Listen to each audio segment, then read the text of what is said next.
সকলে তো খালি ভিডিও এড়িয়ে যান, একটু দেখে যান ভিডিওর মাধ্যমে কি বলা হয়।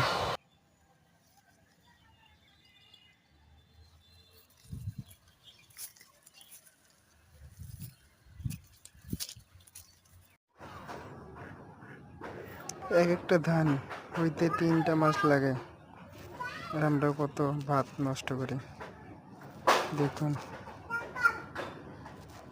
দেখছেন, কারণ আপনাদের চাল বের করে দেখায়।